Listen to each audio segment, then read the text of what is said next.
Okay, this is part 5 of the ancient Greeks, paintings of them and their history. And the emphasis here, of course, is on the paintings. This picture right here is the mother of Achilles dipping him into the river Styx, except for his heel. She's holding him by his heel. And so the rest of his body will be protected. He's the greatest warrior of the ancient Greek times, but he has a weakness in his heel. That's called the Achilles heel.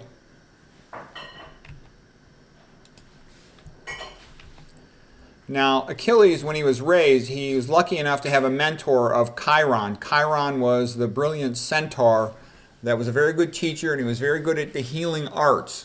Kind of like what Asclepius was to men, Chiron was also to the centaurs. He knew about healing, and he gave Achilles some training, so Achilles was, for that time, relatively well educated. Now here is a painting of the Judgment of Paris. Now Paris was a prince of Troy, which is near ancient Greece, like Athens and Sparta and whatnot. And he was given the task to judge who is the most beautiful woman. Now Zeus had a chance at it, but Zeus was smarter. He wanted no part of this. He knew nothing good could come from this. So Paris chose Helen of Troy. Well, actually, he chose Aphrodite, and she would give him whatever he wanted, and he wanted Helen of Troy to sleep with her. Helen of Troy was the most beautiful woman in Greece. She was the wife of Menelaus, the king of Sparta. So obviously, this was a stupid thing to get himself involved in, but that's what Paris did.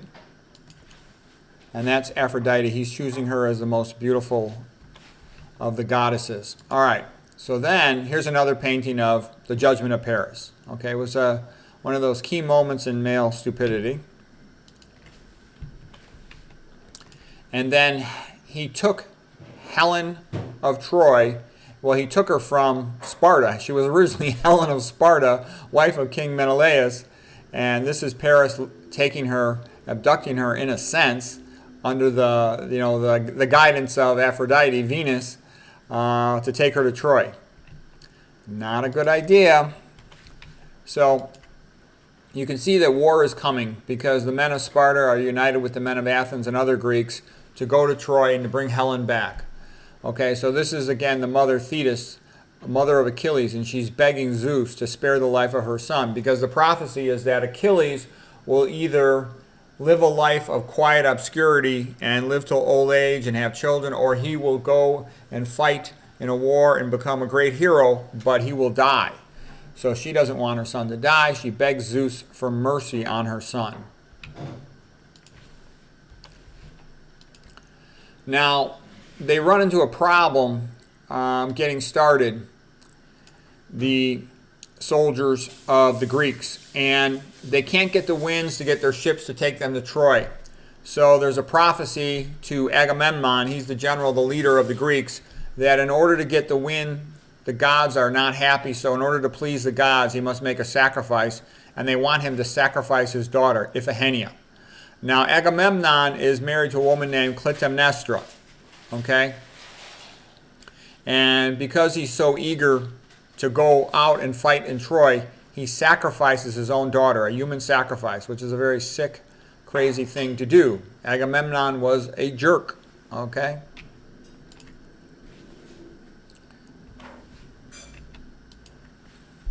Now, here one can see that the Trojan War happens. The Greeks are fighting with the Trojans. And it's pretty much of a stalemate. For 10 years they fight back and forth and very little progress is made. However, then Achilles, Agamemnon being the jerk that he is, he stole the mistress of Achilles away from him. So Achilles was pissed off and he said, screw you, I'm not going to fight. I'm just going to sit around in my tent and I'm not going to fight. And without Achilles, the Greeks were even weaker. And the Trojans started to gain some momentum. Patroclus, who was the best friend of Achilles, decided to take Achilles' armor and to go fight himself against the Trojans. And he was a pretty successful warrior. However, Patroclus then fought against Hector. Hector was the lead prince, the brave warrior hero of the Trojans. And when they came head to head, Hector slew Patroclus.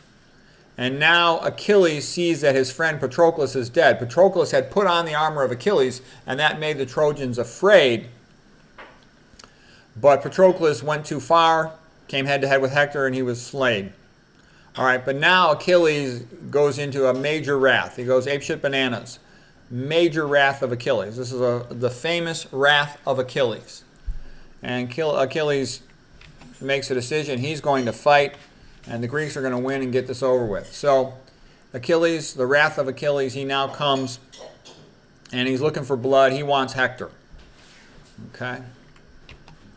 So Achilles has his showdown with Hector. Here's Hector before he leaves Troy, and he says goodbye to his wife Andromache, to his baby Astyanax, and Hector goes out to meet Achilles in man-to-man combat. And Achilles is victorious. He kills Hector. Hector is slain, then Achilles ties him to the back of his horse-drawn carriage, and drags him on the ground in front of Troy, and the people of Troy are watching this. Their beloved leader Hector being dragged behind the chariot of Achilles, the wrath of Achilles. And these are just more paintings of the same thing, the wrath of Achilles dragging Hector behind his chariot. And here's another painting of the wrath of Achilles dragging Hector behind his chariot. Then Achilles takes the body back to the Greek camp, and now the king of Troy is Priam. So Priam is the father of both Hector and of Paris, the two princes of Troy. And Hector, the Prince Priam goes to Achilles and he begs him to have the body back of his son Hector so that he can have a proper burial. And Achilles is now calmed down a little bit from his wrath. He's sad, he cries too, and he gives the body back of Hector to the father, King Priam. Okay, so more time goes by, and the Greeks now devise a plan to use a Trojan horse, a very big horse, bigger than this actually. This is a painting by Giovanni Domenico Tiepolo. And the Trojan horse is a way that's so big you can hide men inside of it, and then their job is to get inside the gates of Troy and then at night to unlock the gates so the rest of the Trojan soldiers can flood in. Here's a better representation of a big Trojan horse. It's a little bit hard to believe this one would get through the gates, but here's a big Trojan horse, and you can see these are the Greek soldiers at night climbing out of the Trojan horse so that they then can open up the gates to let in the main force of the Greek soldiers, and they can sack Troy. And that's exactly what happens. So that's a Trojan horse. It sneaks in pretending to be a gift, and this is where the phrase comes, beware of Greeks bearing gifts.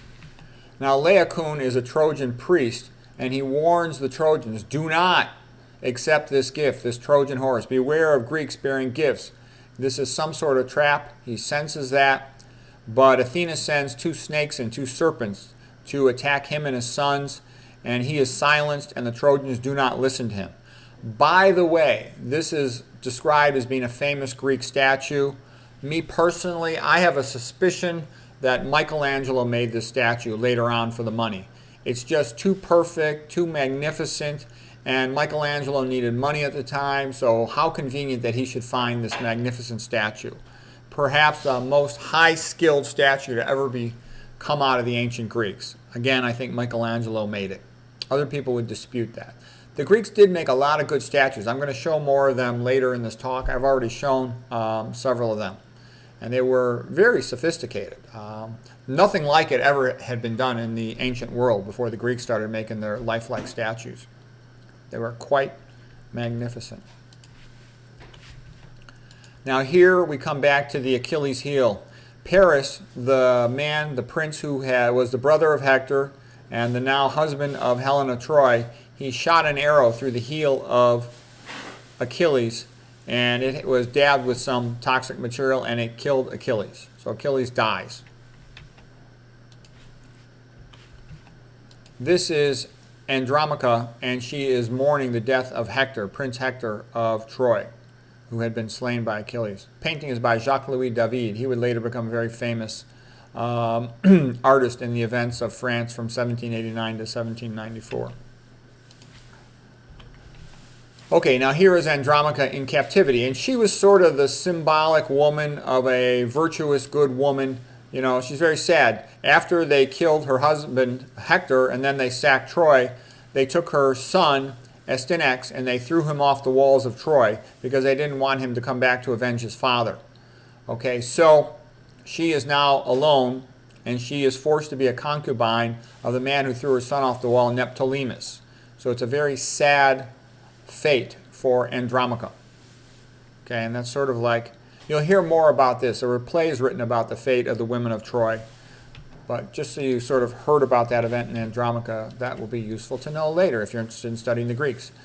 Okay, this now is Aeneas. Aeneas was one of the Trojans too, and he is carrying his father Anchises out of Troy. And it's the idea of you carry the legacy of your father with you. And part of carrying the legacy of your father is the physical body of his father, which he's carrying in the picture, also with his son and his wife.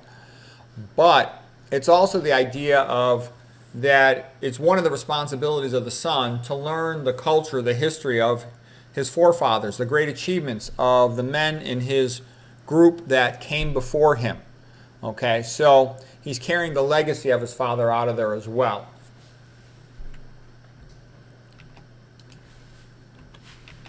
Here's another picture, another version of Aeneas carrying his father Anchises out of Troy with the son and the wife in tow. Okay?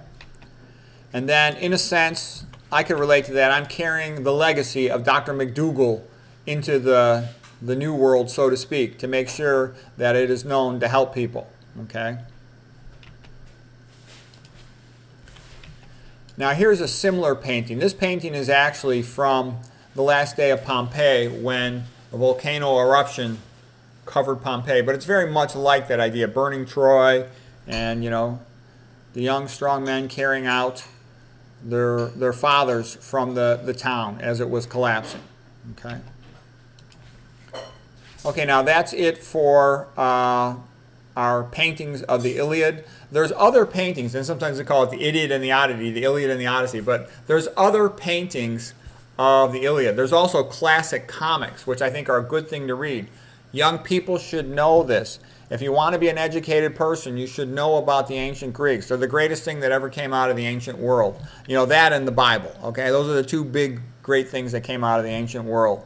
It's a rather extraordinary story. All through English literature, you're going to hear it. Through philosophy, you're going to hear about it. The ancient Greeks were extraordinary, and the Iliad and the Odyssey were, in a sense, kind of like their founding books, like their Bible, if you will.